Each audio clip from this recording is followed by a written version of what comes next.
When I woke up on the day of the Hawaii trip, my parents and brother had already left the house. On the living room desk, there was a note from my mother that read, "You're just a freeloader living in the house. Home suits you." I made sure they couldn't come back to my house.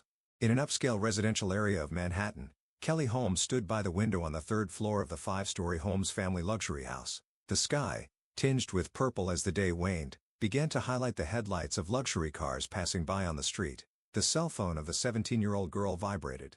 A message from her best friend Julia. "Kelly, emergency. Did the police contact you? Your parents are really worried. Please reply soon." She stared at the screen. The police? Her parents are worried? She didn't understand. As she scrolled, more messages appeared. "Is it true you're missing? Where are you? Everyone is looking for you." Kelly's hands began to tremble, and a cold sensation surged through her body. She was definitely here. She had been staying here all week since her parents refused to take her to their wedding. "Julia, what are you talking about?" "I'm here." She sent the reply, and immediately her phone rang. Julia's voice was confused and shaky. "What? But your parents filed a missing person report. Haven't you seen Instagram? Everyone's looking at the posts from your parents." Kelly hurriedly opened Instagram. An unbelievable scene unfolded before her. A family photo taken in front of a luxury resort hotel under the blue skies of Hawaii with palm trees swaying. Her mother in an elegant summer dress, her father in a fine linen suit, her sister Sandra in a designer dress, and her brother Chris in a casual branded suit. A perfect family vacation photo, and her mother's post read, "Our beloved daughter Kelly is missing, and this special day is filled with mixed emotions. We are cooperating with the police in the search, praying for her safety." Kelly's vision blurred. Nausea surged. She felt as if she might collapse right there. She leaned against a luxurious chair by the window. Looking around the room, a white-themed interior, designer furniture, and a wall-to-wall bookshelf. Luxurious yet with a somewhat cold atmosphere. A space that symbolized the 17 years of her life. This was the explanation her parents chose for not wanting her at the wedding. Missing. It all started on a morning in February. At breakfast, her usually cheerful mother announced something important. After living together for 25 years without marriage, her parents had finally decided to have a formal wedding. "It's in Hawaii. It'll be a small but lovely ceremony." Her mother Beth spoke as if she were talking about a dream. "Sandra, I want you to be my maid of honor." Kelly's sister Sandra cheered. "Mom, it's going to be a wonderful ceremony. We'll make everything perfect, from the dress to the hair and makeup." Kelly's father Richard smiled at her brother Chris. "Chris, will you be my best man?" "Of course, Dad. It's an honor." No one looked at Kelly. Around the luxurious dining table, there was a family of 5, but only 4 were actually part of the conversation. Kelly was just there, merely existing. It had always been like that. Her sister and brother had always been the stars, the pride of their parents. Compared to them, Kelly was quite ordinary, with no particular talents to speak of, just an average child, who might have seemed inferior to her parents, who already had exceptional children. At some point, Kelly began to be treated like she was just air. Initially, she felt out of place, but gradually, she came to accept her situation. The wedding preparations progressed rapidly. Every week, her mother and Sandra visited upscale boutiques, hunting for wedding and party dresses. The two shopping together looked more like best friends than mother and daughter. Her father and Chris went to a luxury tailor for tuxedos. Chris also showed interest in his father's passion for luxury cars, even planning the honeymoon drive. The living room overflowed with wedding planning materials, brochures from luxury hotels, first-class airline information, and detailed notes from meetings with the wedding planner. The family's conversation was always dominated by the wedding. "For the decorations at the venue, these white roses are nice. For catering, let's go with a French and Italian fusion. The guest list already has over 100 people." Kelly quietly observed. She was hoping someone would notice her presence, but those hopes were consistently dashed. When the topic of a flower girl came up for a moment, attention turned to her, but the conclusion came quickly. Sandra's 3-year-old daughter, Ashley, came to be their perfect choice. "Ashley will be so cute. Yes, she's the perfect age. Everyone will want to take pictures of her." When her maternal grandmother, Dorothy, suggested that Kelly read a poem at the ceremony, her parents immediately rejected the idea. "We want a simple ceremony," her mother said. "No need for any unnecessary performances," her father added. Kelly painfully understood the true meaning behind those words. She was deemed an unnecessary presence. One evening in May, her father called out to her. "Kelly, can I talk to you for a moment?" In the living room, her mother was looking at pictures of the venue on an expensive tablet. When Kelly entered, her mother turned off the screen. "There's something about the wedding I need to discuss," her mother began, choosing her words carefully while sitting on the leather sofa set. "You Her mother hesitated. I think it's better if you don't attend. Kelly couldn't believe her ears. The air in the living room surrounded by luxury furniture seemed to freeze instantly. What do you mean? Our wedding is going to be very elegant, her mother said, caressing the expensive Persian carpet with her toes. You're not good with that sort of thing, are you? Not good with it. Kelly's voice trembled. The light from the luxurious chandelier suddenly felt too bright. You don't want to invite me? Her father cleared his throat from his custom leather armchair. You're not suited for these kinds of events. You wouldn't handle it well like Sandra or Chris, but I'm your daughter. Kelly's voice echoed faintly in the spacious living room. That's exactly why, her mother interjected while absent-mindedly playing with her expensive necklace. We don't want to embarrass you. At that moment, something inside Kelly crumbled. She felt as if she could hear the last bastion of her family built over 17 years collapsing. Embarrassing? Kelly's voice rose. The family photos displayed in the living room suddenly looked alien. I'm your embarrassment. Not in that way. Her mother stumbled over her words, nervously touching her expensive bracelet. Then what do you mean? Anger welled up inside her. Your own daughter isn't invited. How does that make sense, Kelly? Her father's voice grew stern. Don't be selfish anymore. Selfish. Kelly chuckled bitterly. The family photo on the marble fireplace caught her eye. A perfectly staged facade of happiness. Wanting to attend my own parents' wedding is selfish. You're always like this. Her mother sighed. You never try to understand us. Do you know how important this wedding is to us? Understand? Kelly's voice shook. What about the 17 years I've spent trying to understand you? Have you ever tried to understand my feelings even once? From that night on, Kelly stayed in her room. Within the expansive space, she felt herself becoming smaller and smaller. Luxurious furniture, designer lighting, and the latest audio equipment. Materially, she lacked nothing, but what was critically missing was love. Her meals were brought to her room by the housekeeper, Patty. Patty's gaze held sympathy, but she couldn't say anything.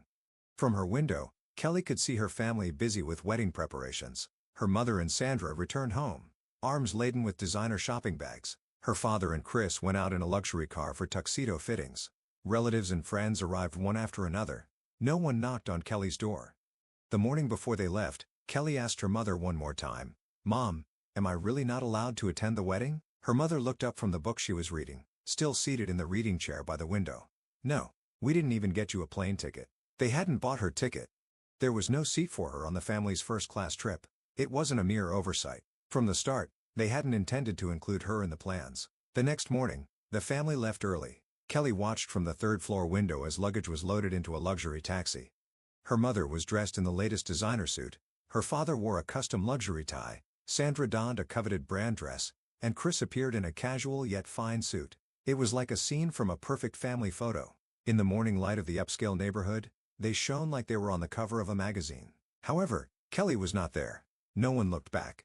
No one said goodbye. It was as if she had never existed from the beginning. Photos were continuously posted on social media. A private beach at a luxury resort in Hawaii, captioned with spending the best time as a family. A pre-wedding celebration at a 5-star hotel. With my beloved family, experiencing the best moments of my life. May these happy times last forever. Tomorrow is our special day. The comments section was filled with congratulations. What a lovely family. The ideal family. I aspire to have a wonderful family like yours. Kelly stared at her expensive smartphone screen.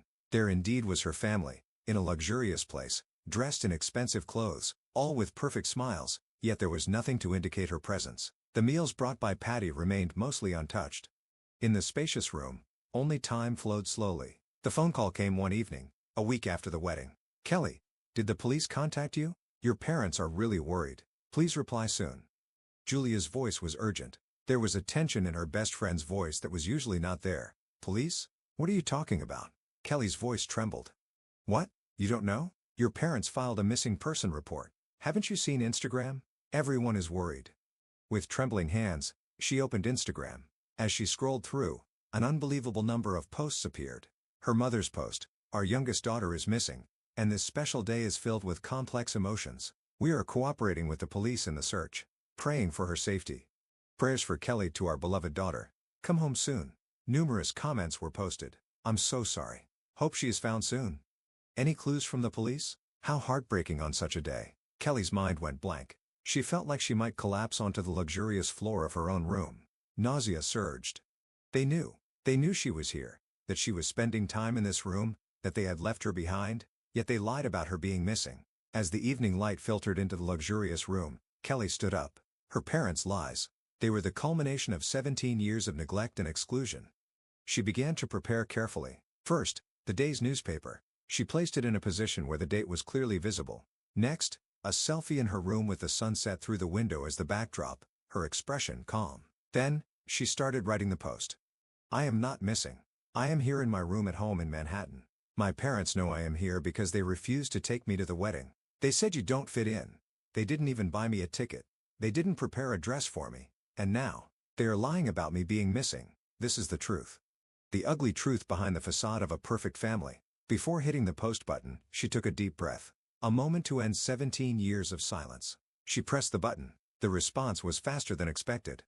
Within the first 30 minutes, comments and messages flooded in from friends and relatives. From friends: Kelly, is this true? Unbelievable. Too cruel. Do you need anything? How can I help?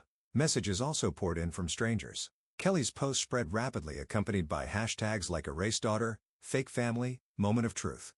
The family's response was not delayed. 10 missed calls from her mother. The voicemails were frantic. Kelly, what are you doing? Delete this now. Think about our feelings. Messages also came from her siblings and father. After midnight, a call came.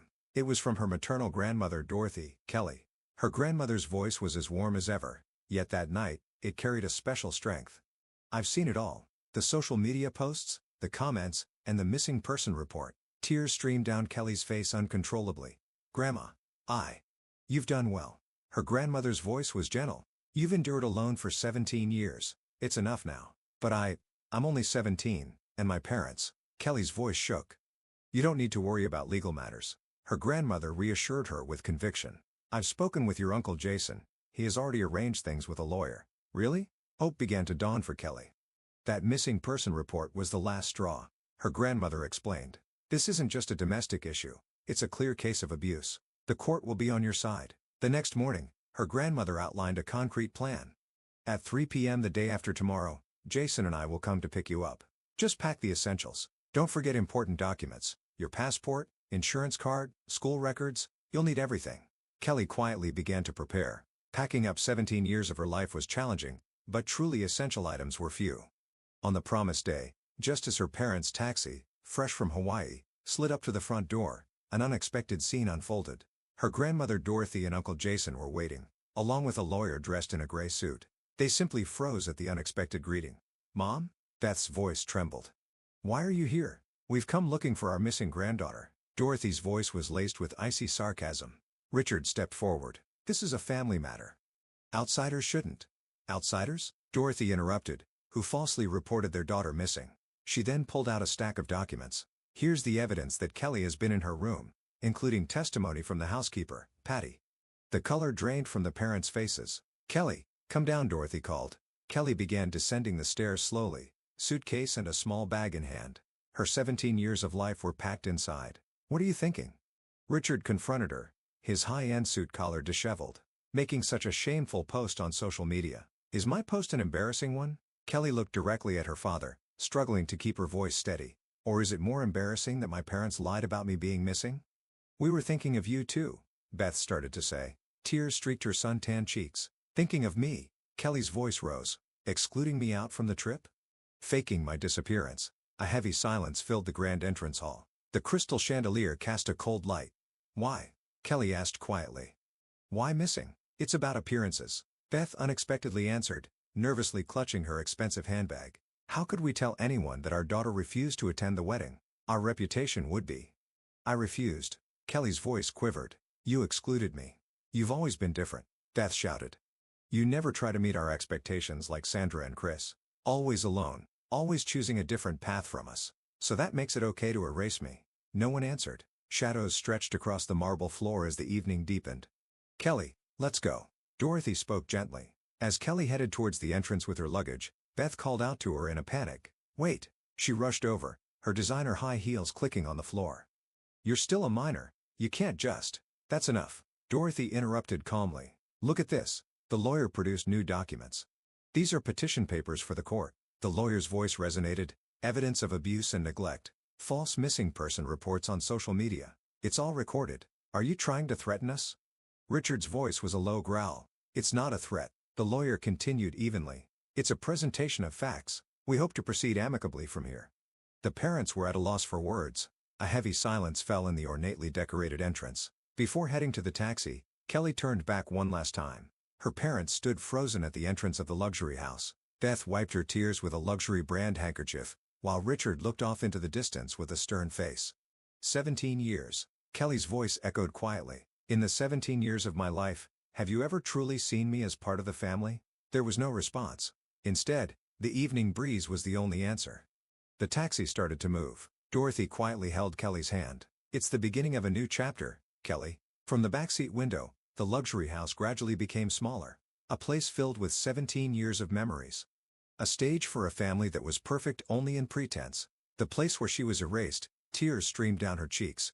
But they were not tears of sadness. They were tears of liberation. The first step towards a new life. That night, Kelly's post became national news. Wealthy family alienates teen daughter. Modern family's darkness revealed through social media. The true voice of a missing girl. The hidden side of a perfect family image.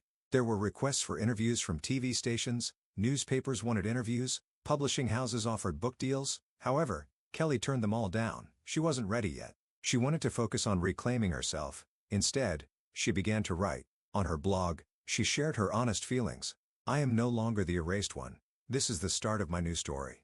For those tired of playing the perfect family, you are not alone. St. Mary's High School was worlds apart from the private high school in Manhattan that Kelly had attended. There was no competition for brand-name goods. Instead, there were warm smiles and genuine words. On the first day, a classmate named Jessica approached her naturally. You're new, right? Want to have lunch together? Kelly hesitated for a moment. This was an act of kindness without any expectation of return, something she had never experienced before. Students who had seen her posts on social media did not pry unnecessarily. Kelly, look at this. One day during lunch, Jessica handed her the school newspaper. The literary club is looking for writers. Kelly was intrigued. She had always been good at writing, but her parents had dismissed it as a waste of time. Study business or law, they would say. Why don't you try? Jessica encouraged her. I think you have talent. From that day, Kelly began to write. It started with journal-like short pieces. Gradually, she moved on to stories and poems. By expressing her emotions through words, she felt the burdens inside her lighten. Her first short story in the school newspaper, The Voice of the Erased Girl, received more feedback than expected. A story of a girl ignored by her family and falsely declared missing. The true story presented as fiction drew remarkable attention. A girl raised to be invisible, breathing quietly under the mask of a perfect family, and the day she decided to raise her voice, she washed away the false label of missing with the truth. Kelly, this is an amazing piece, said Mizu Baker, her literature teacher, in a quiet voice. Your words have a soul. Kelly's story spread beyond the school. It was featured in local newspapers, recommended for literary awards, and shared widely online. Unexpected responses arrived. An email from her mother, Beth. I read it. For the first time, I might understand the weight of what we've done. Your words have opened my eyes. A message from her sister, Sandra. I never truly considered how you felt. We were so focused on playing perfect that we lost sight of what was important. I'm sorry. A letter from her brother Chris. We pretended not to notice. That was our greatest sin. Your courage exposed the falsehoods in our family. Kelly's story resonated with people she never expected. One day, a call came from an unknown number. Hello, is this Kelly? A calm woman's voice. I'm your father's sister. Your Aunt Megan. Kelly gasped. The aunt who appeared in only one family photo at her home. The one rumored to have been ostracized by the family. 20 years ago, I was also erased from the family. Megan's voice continued as someone who didn't fit the perfect family image. Back then, no one had the courage to speak up. The conversation with Megan gave Kelly a new perspective. The Holmes family has a tradition of erasing passed down through generations. Megan's voice held old pain.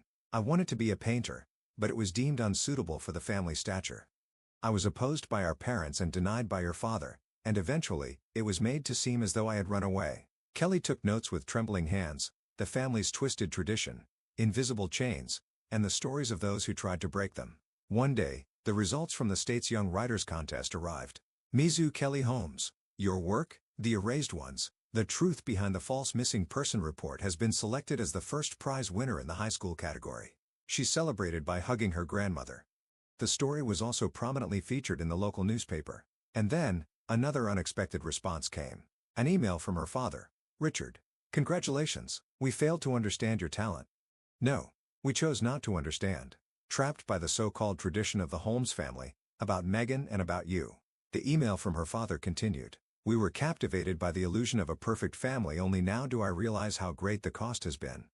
Losing Megan and then you. Perhaps it was a curse-like chain within the Holmes family. A lengthy email also arrived from her mother. Every day, I reread your article. We tried to erase your very existence with the lie of missing that was the lowest act as a mother. I don't expect to be forgiven, but your voice has certainly reached us. Kelly did not reply. She felt it wasn't time yet. Instead, she began writing a new novel.